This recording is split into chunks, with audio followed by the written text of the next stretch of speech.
What is up, everyone? Welcome back. Today, we have notes aplenty.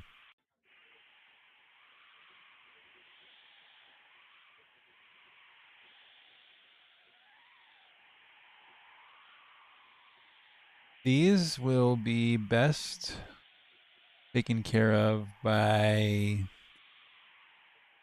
reviewing the final version of our latest mix, piezo steak.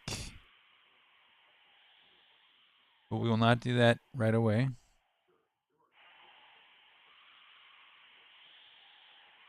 And these will be handled in a discussion about the pendant.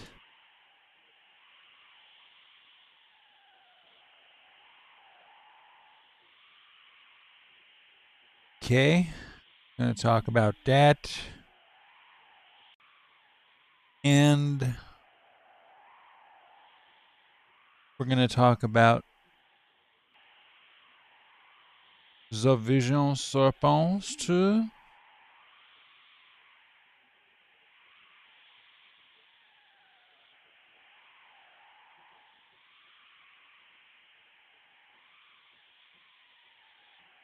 And that's it.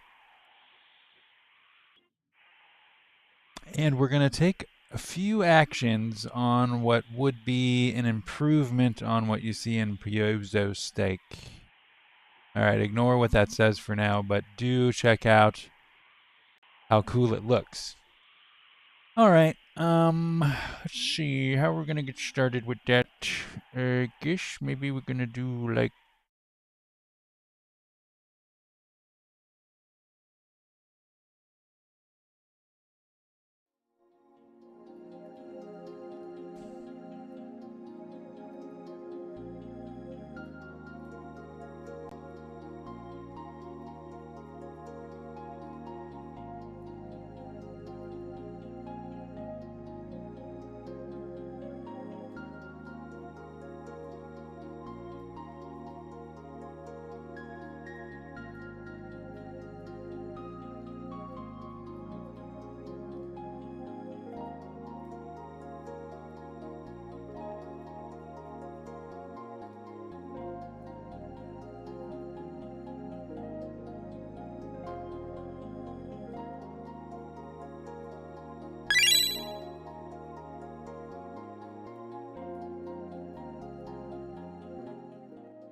all right, we are moving on to our pendant discussion.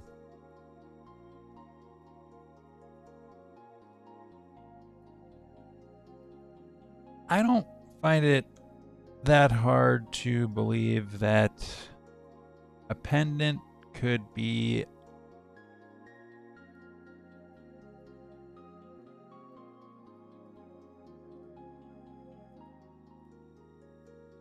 something like this. Okay, what does a pendant do?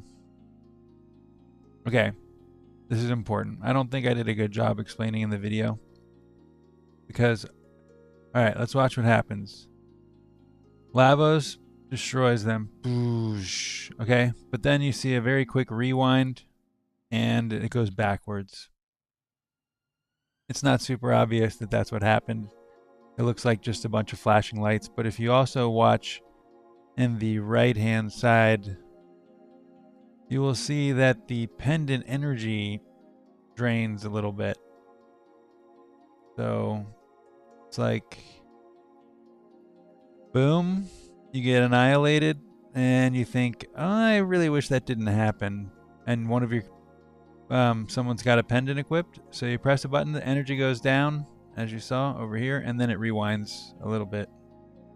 So that's a fun way to mitigate some difficulty. Watch, the energy goes down. Oh, it didn't show at that time. And equipping an item would pendant would cost 1 item slot. So, you know, you have 3 people in your party. You have 3 items, 3 key items that you can bring.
What is good?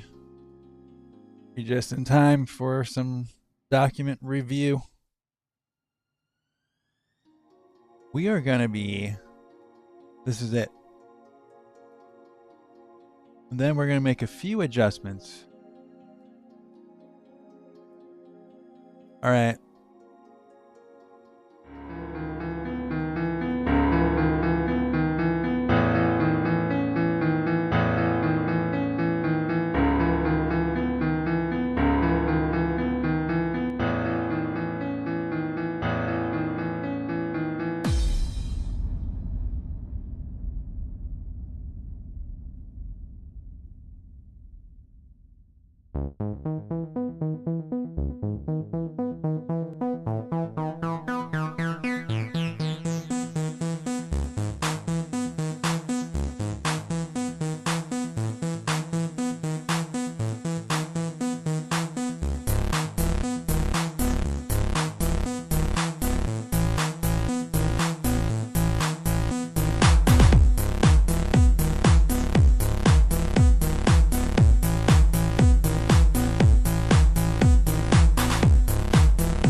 perfect.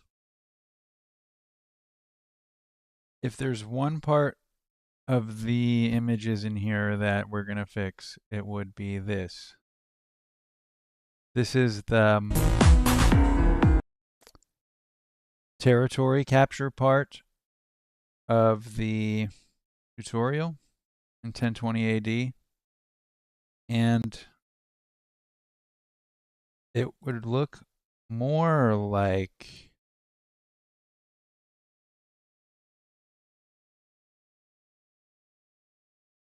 what's happening, dude? It would look more like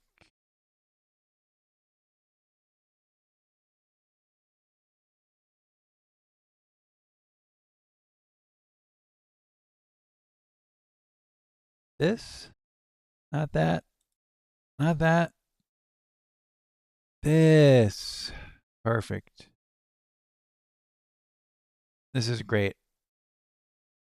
So each group would have their flag or their symbol.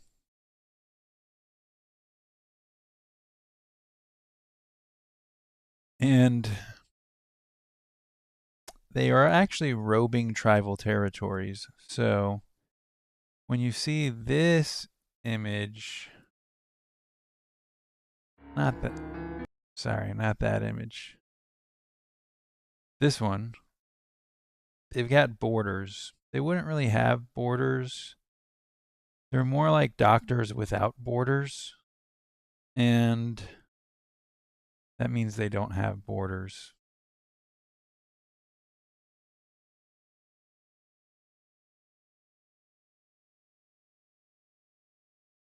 So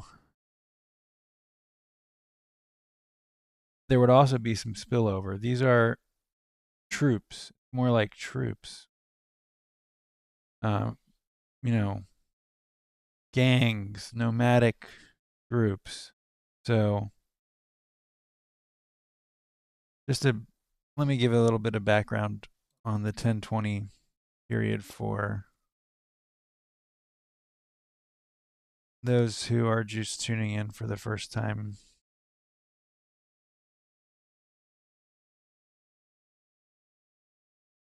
Here it is.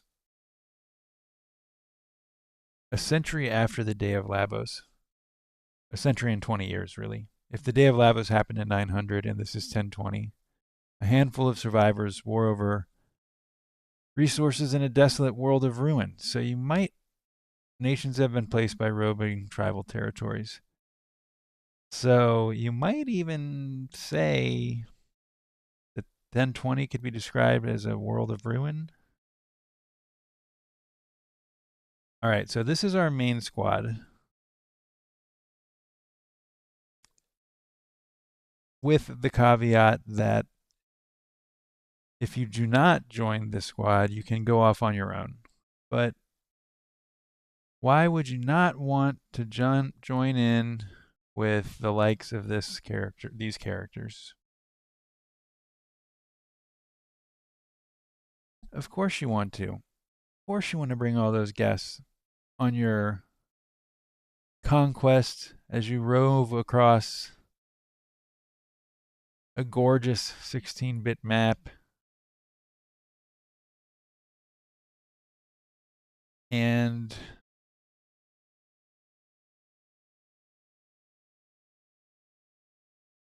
claim territory by expanding your influence by defeating Lavos spawn and marking their shells and destroying the shells of other gangs.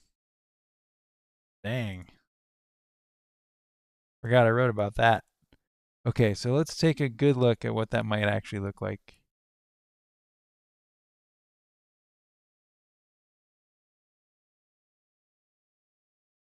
This is going to go into close view of Northern Xenon. Let's take a moment to set that up.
All right, so we are looking at northern Xenon, the former Kingdom of Guardia.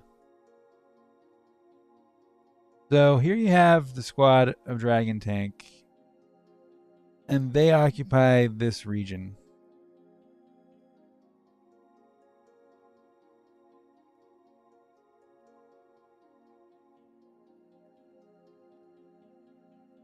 Head south of the forest to encounter the rough and tumble Dragon Tank. They control this tiny portion of land in North Xenon, formerly known as Guardia, but they don't control all of it. That's actually a misspeak. They control this part. And, it's a rough approximation. But their rivals, Octobino, control the woods over here. So this is like their territory. And so you might actually have something that looks more like, if you zoom in, then you're going to get a more accurate picture of what it would be like. The Dragon Tank are the underdogs, so, given how many people are in their group, say you're really looking at something that looks like this. And then obviously up here, the Mystics are one of the stronger groups, and they also have this. This is all Mystics territory, but the Ruins of the Black Omen are especially. So if you zoom in, you get more like this.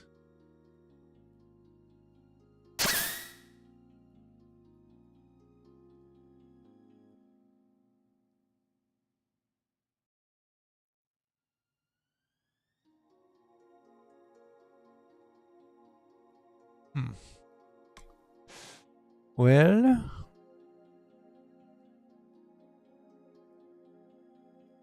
I can see that I have manipulated the map incorrectly in this particular scenario. So if you want to join Dragon Tank, they're going to ask you to... Pierre agrees to let the party join Dragon Tank if they prove themselves in a battle against their best man, Steel Shade, who is our Chrono variant. Comes from a post-apocalyptic Dalton ruined timeline. The other Chrono is still in the... both Chronos are present in the game. Chrono, Magus, and Luca have variants. This is the original Chrono, also known as Chrono, whereas the other one would be like old.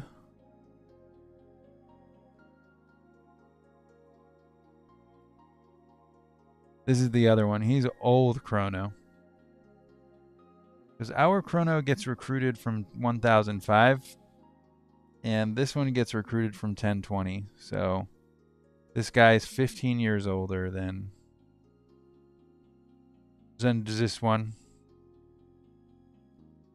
Old Chrono, Chrono. Old Chrono, Chrono. Old,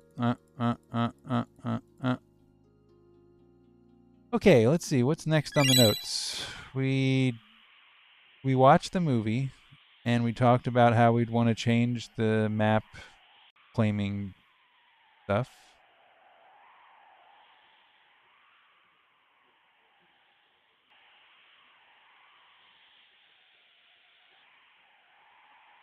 Okay, over here.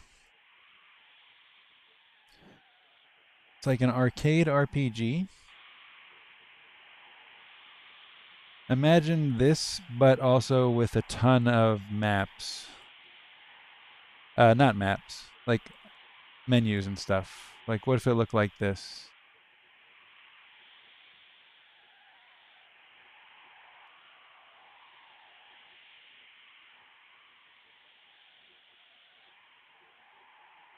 I guess, pretend that... Let's see if I can do this.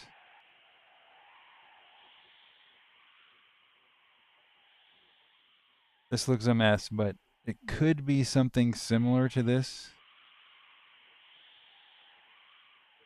With more organized. So it would be arcade RPG. With a lot of... It's pretty cool that Final Fantasy Tactics is getting such a resurgence now because... you know, a lot of principles from Final Fantasy Tactics carry over.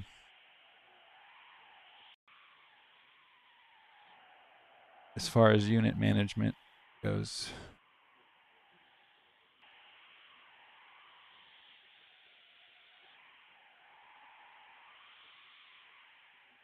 And Final Fantasy 12. The Ivalice influence.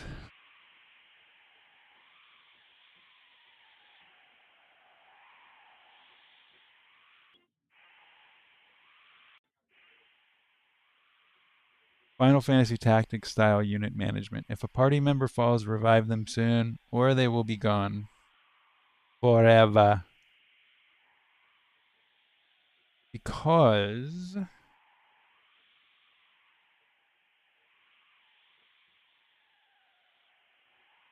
we are playing a game that's made to be replayed. You have the traditional format where you can just run through to an ending of your choice, or you have a format where you can actually save the overworld by curating it. Curate? Caretaking? I'm not sure what the word is. Curating, I suppose.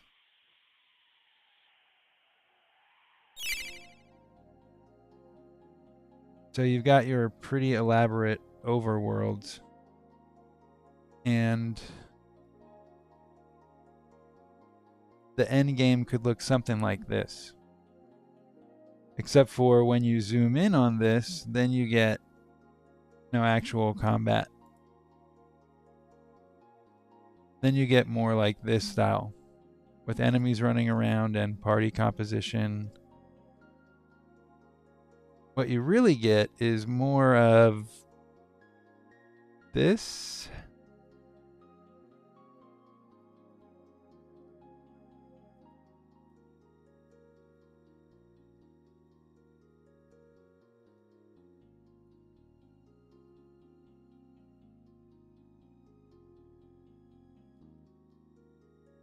Like this.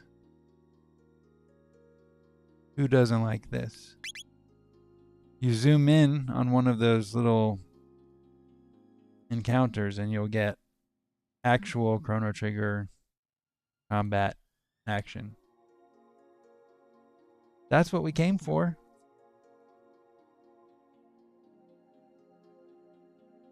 Isn't it?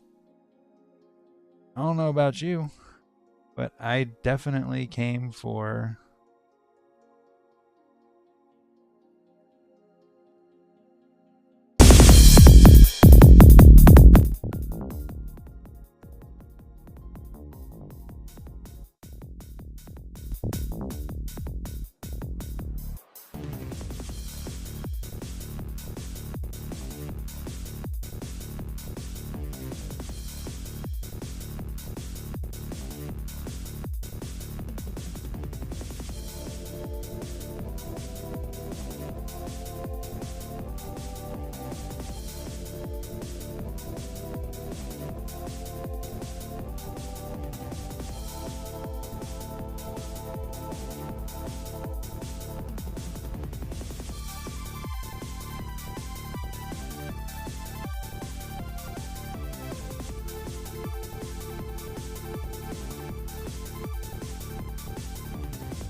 Alright, let's go back to this one and try to fix this. Whatever happened here was a disaster.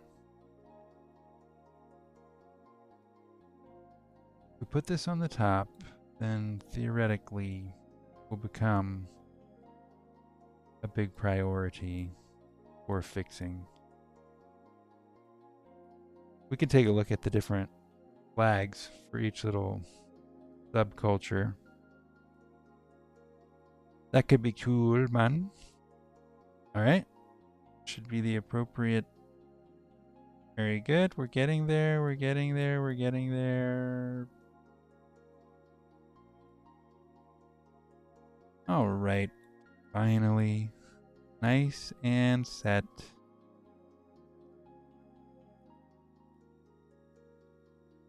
Come back, please. Come back, please. Come back, please. Come back. Hey, where's Malabranch? Malabranch way down there. Oh, look at that. We found it. How did those get down there? I'm not sure, but Dorino's mainly around here. Octobino, we know, is up here. Oh, yeah, I wanted to show off the flags. Octobino. Pretty chill, huh?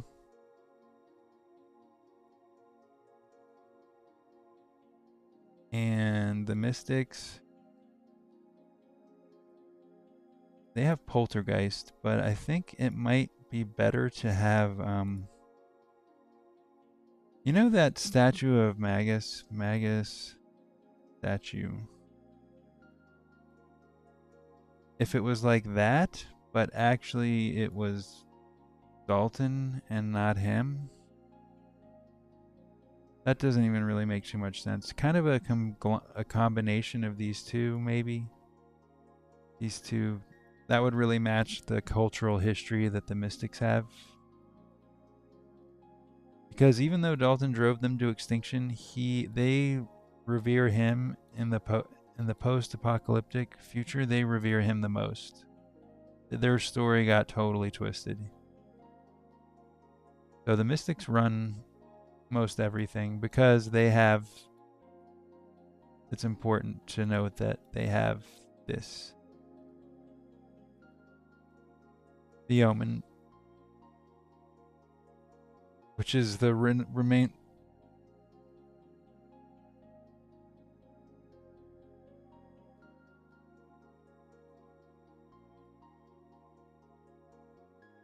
The ancient seat of the divine Dragon King's power is now a holy site warred over by all nations.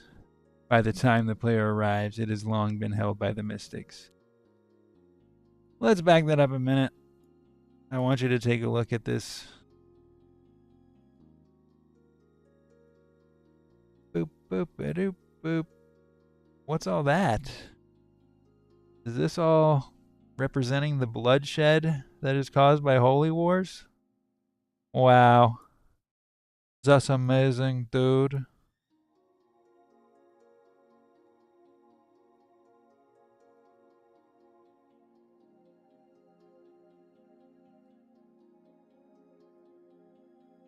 Hold the Omen, hold the world.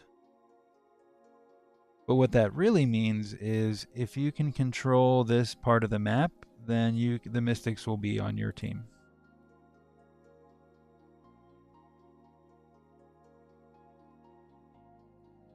I'm going to remove this statue even though it had promise. Okay, so the Mystics are there. The Mystics are also most likely up in here, the Sun Keep. And they're probably down here too. And even though this is mainly Bullfrog's territory, there might be some skirmishes happening on that. You know, it's not always black and white. It's not like I said, there's no national borders. This is a skirmish. This is a contested zone. And so in the same way, I'm pretty sure that Malabranche would also be after some of this. They'd probably be up in here too, trying to get at the Black Omen in the ocean. Hold on, I forgot to review what's going on with all the tribes real quick.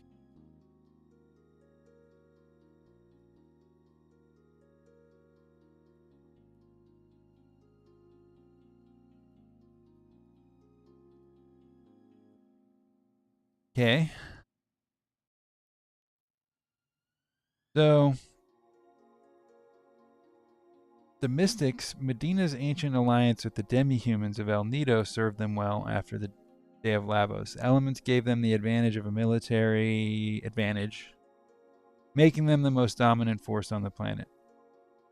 So that is sort of what you see here. The Mystics runs shop. Then over here, Northern Xenon, you've got Dragon Tank and Octobino, as we mentioned. Then down here, primarily Dorino is in this zone. And they're at war with the Mystics to the east and Malebranche to the south. They are the only one who has an air force, though. And they will accept anyone who denounces the dragon into their rank. So you can join Dorino as well. But because Dragon Tank likes the dragon, if you join Dorino, you cannot, like, Chrono's crew will not come with you. So it says they're at war on two fronts, so keep that in mind. And then in southern Xenon, the children of Por remain aggressive and pious disciples of the Dragon Emperor. While they wait for his return, they fight endlessly to take control of the Omen. So that's why you got up in this zone. You're going to have some skirmishes happening somewhere with the Mystics and Malebranche. So, you know, that means that the home team, Dragon Tank, is actually really not in a good spot, because this is kind of their area, so they're always dealing with this nonsense as well. But their rivals are with Octobino in the north. So you can see that you're really joining an underdog squad. So Dorino would also probably... I would estimate that Dorino would probably even have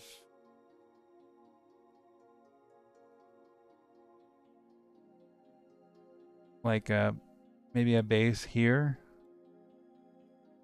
Something like that.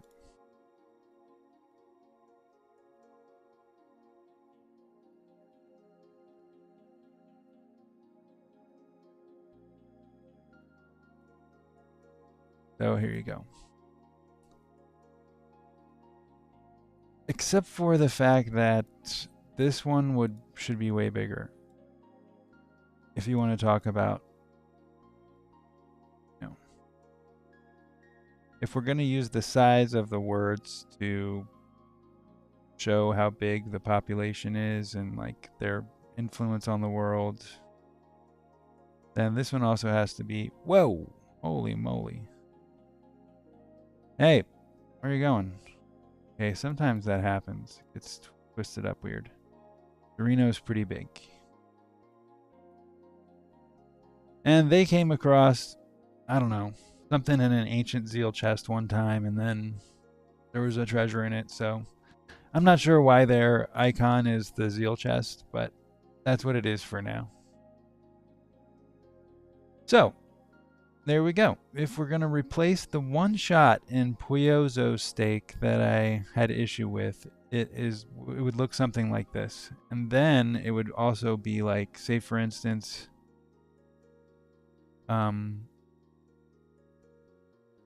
let's say that you do a really good job as Dragon Tank and you defeat Octobino. So you reclaim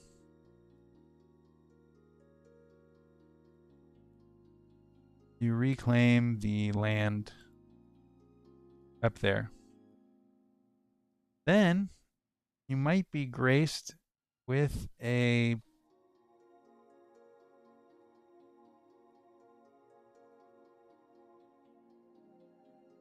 sick animation.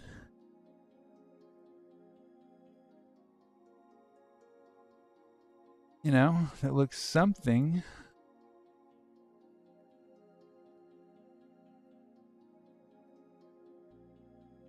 There's no way this is going to work.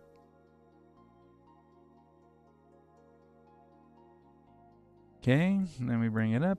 Oh my gosh, it worked. All right, so it would be under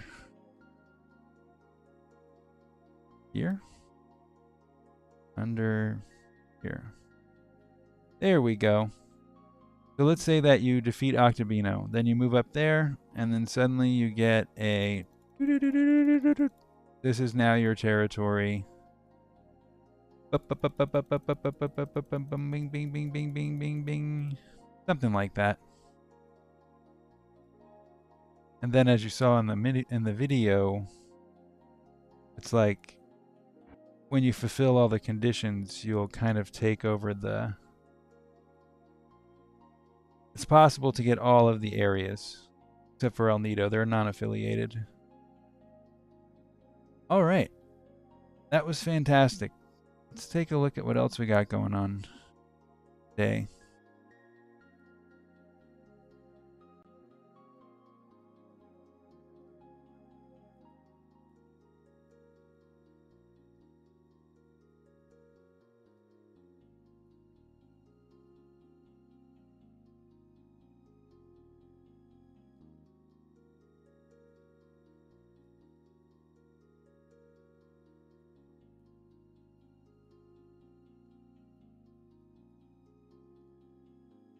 I guess we could review this again.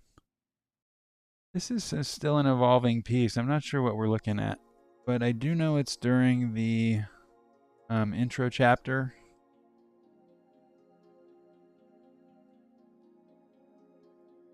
You just take a look at this.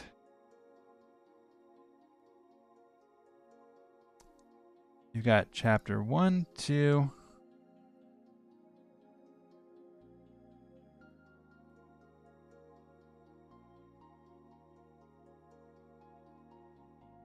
But this would be here. We're talking about chapter 4. Remember, 1, 2, 3, 4, 5, 5A, B, and C are optional. 6 is sort of like the first major boss of the game, and then 7 is the major part of the game. The break is 7. This chapter format is only used in the first part of the game while you're traversing traditional Chrono Trigger format with some updates. But as soon as you get to the break, then that's the reason why we spent time in 5B learning about... Holy smokes. This looks amazing. Learning about all this stuff. Because this would ultimately be kind of like part of the end game. It wouldn't be about the Mystics and Octobino and Bullfrog and stuff, but it would be about claiming parts of an infinite map and traveling across it.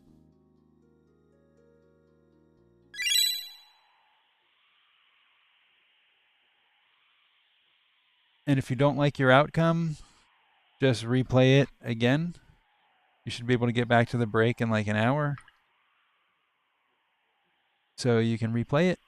Or if you get to the break and your curation is going fantastic, then, you know, save it and let it ride.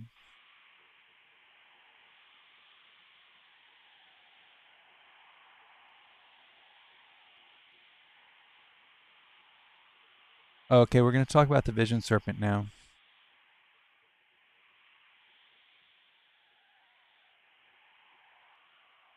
Let's bring it down. Okay.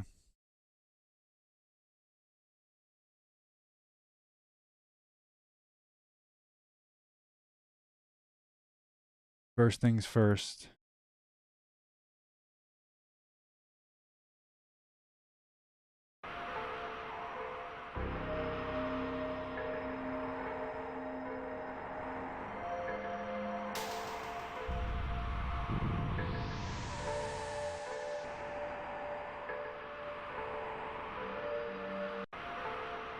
Okay.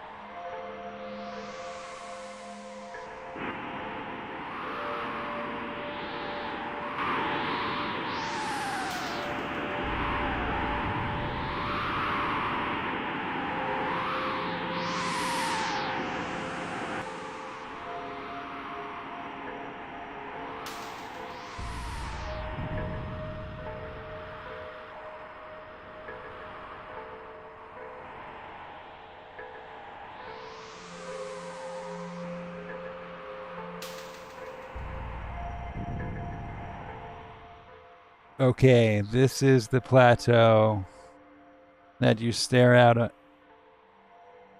after you cross the plains.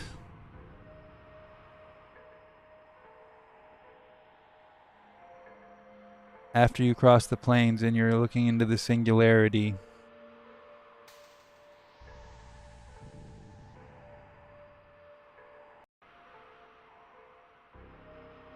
Eventually, there's nothing left to do but cross the plains and discover the truth about what lies beyond.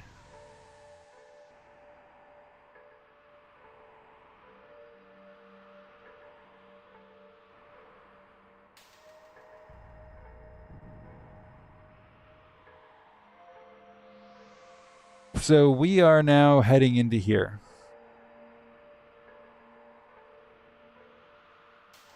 This is a quick chapter, quick chapter, quick chapter, quick chapter, optional chapters, and then now we're looking at entering the game the real way by finishing this one big boss battle here. But who is the Vision Serpent? What's that all about? Well, there is a history.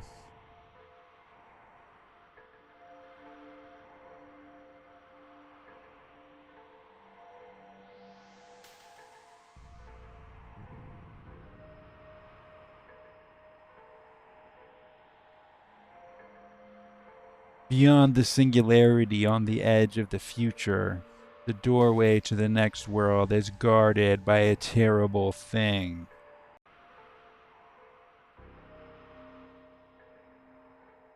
It's a Vision Serpent. Okay, so this explains about the rebirth of fate.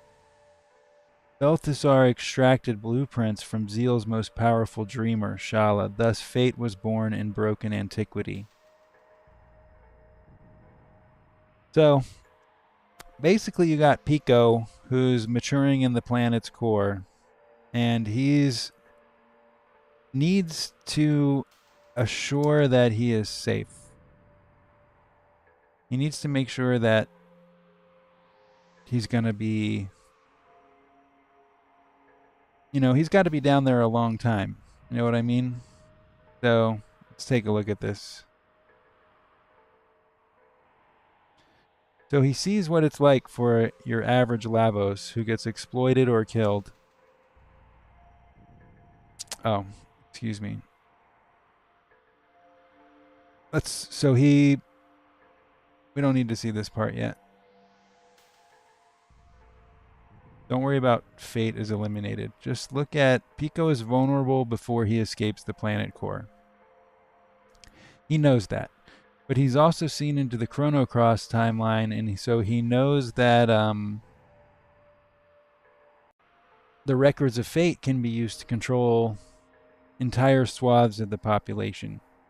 So he sends schematics through the psychic airwaves from the core of the planet to Shala while she's sleeping in Zeal. They keep her sedated so she can dream up these complicated schematics that Balthasar uses to rebuild fate. So that fate can then control basically humanity for Pico and make sure that Pico, which is this Lavos bit cursed with sentience, to make sure that he's safe until it's time for him to come out of the planet and go to the darkness beyond time, the only place that he realizes is safe. Your only safe place, this guy concludes, is to be in the darkness beyond time. And this has already happened. This is all over. This happened in the dusk of time. This is all before the game starts. But I'm just explaining where the Vision Serpent came from. Pico convinced, basically got Balthazar to build it by using Shala to channel the plans for Fate. So then Fate sets up the records of Fate all over the world so that Pico is safe, and so forth. If you think that sounds complicated, let me just remind you that in no way, shape, or form are you required to deal with this whatsoever when you play the game. The game's got to make sense and feel cohesive yet mysterious. If you've never played Chrono Trigger or Chrono Cross, very rarely is there an overt, on-the-nose explanation of what happened. You're not going to be led through many, many, many long text scenes explaining all this. It's just, if you want to dig for it, you can find out the incredibly complicated lore. But the gameplay and the player's point of view is simple and intuitive. Let's continue this part. So, Pico wanted to escape to the darkness beyond time. And that's what he did.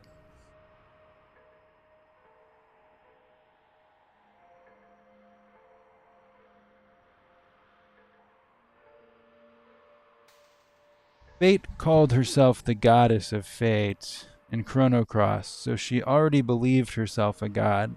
And what if a god wanted to become more?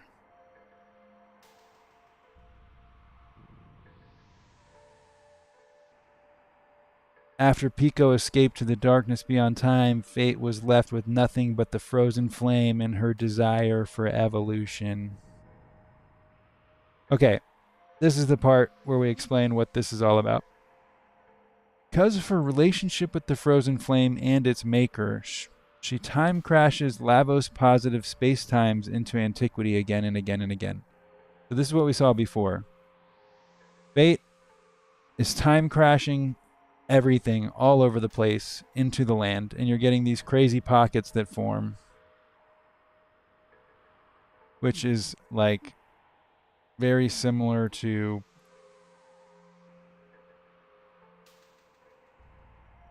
the Dead Sea kind of scenario. This is all explained in the feature-length film, by the way. But just to cover it again real quick, these areas are time crashes where Lavos won. Before long, Fate realizes the planet cannot handle the repeated time crashes. She'll need to control the very forces of nature if she wants to complete her vision for the planet. She needs to evolve again. And you might be able to notice, if I pointed out, or you might have already noticed, that, let's go back a second, up here in the corner, this was 12,000 BC on the broken timeline. This is broken antiquity. But after all this is happening, this is basically, there's no such thing as antiquity anymore. It's gone. Now we were in the break, which is kind of like the main overworld for this game. And in Chrono Cross, Fate splintered the dragon god into the lesser dragons. This time she does not split the dragon god apart, but enslaves the one dragon god. And why would she do that? The first time their power was just an annoyance and an opposition, but this time she needs their power. With the dragon god's control over natural forces, Fate can terraform the land to accommodate her repeated time crashes. Okay, so she's pretty much going crazy right here. She's just time crashing anything and everything. You know, she's a supercomputer gone unchecked. But the planet can't handle that. So she needs the powers of the dragon god to terraform the land because the dragon god controls nature. And so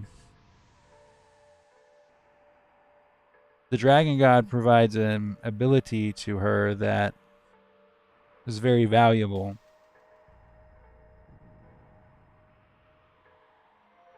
which is basically controlling nature and making more of the planet.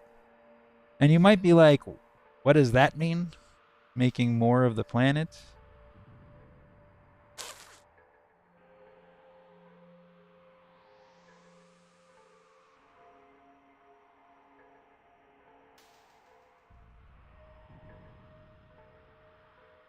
And that can best be illustrated by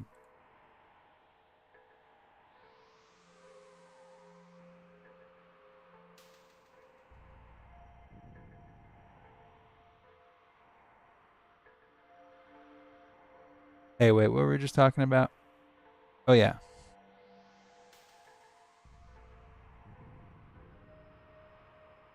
We want to see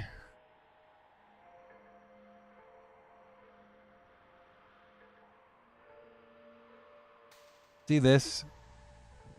This is like a floating land with layers. This is the overworld. There's all these weird pieces that are kind of different times on top of each other. And then the reveal is below that, you get even more land. You know, we're sort of in Trippy Town now.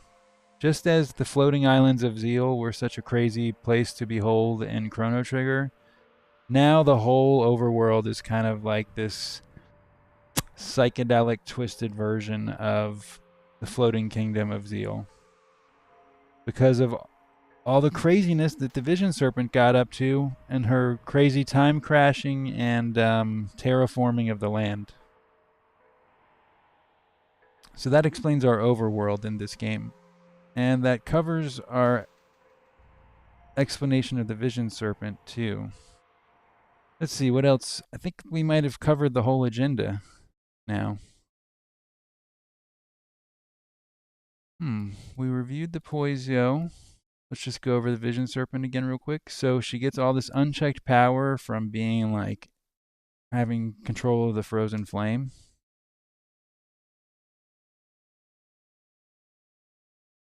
And these are just some really cool artwork that Two Player Wins did of Fate when he did like a Dissidia mod.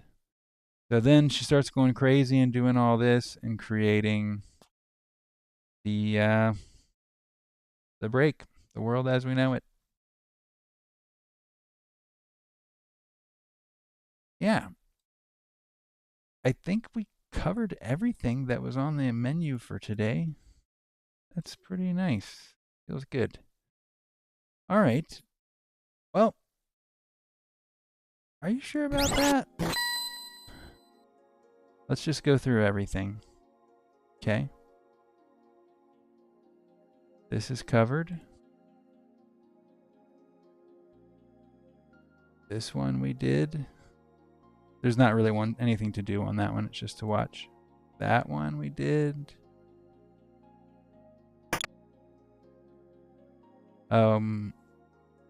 Music by Flovey.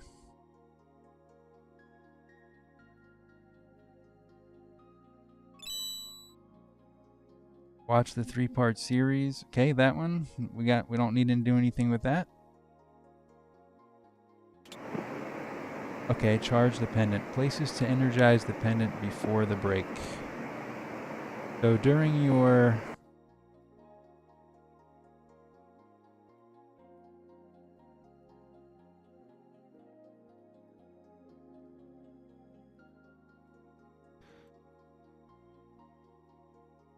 this part, there's a couple places you can come to charge the pendant, which is great for...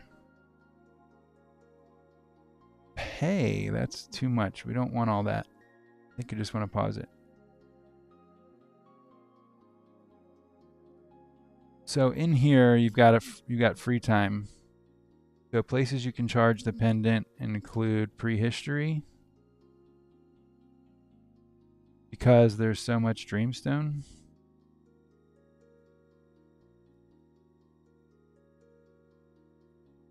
The ambient energy, if you go around a bunch of dreamstone, the pendants will slowly level up or slowly charge.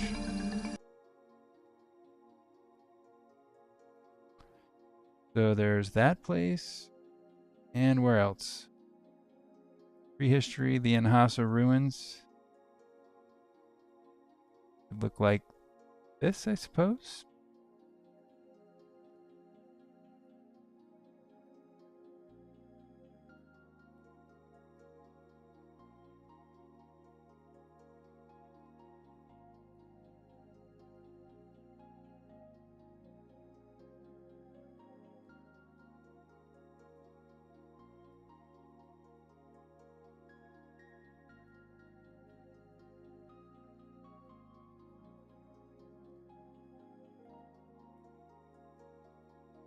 So there's a lot of dreamstone down there, but not in 2300. Only in before that, because otherwise by 2300 it's all been super pillaged like crazy, man. And then in 1020 you'd have a mammoth machine also that could charge it slowly.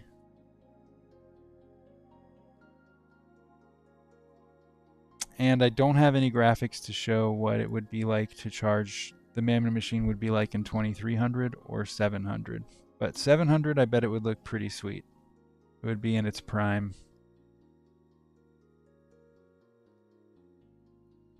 This is like 700 style.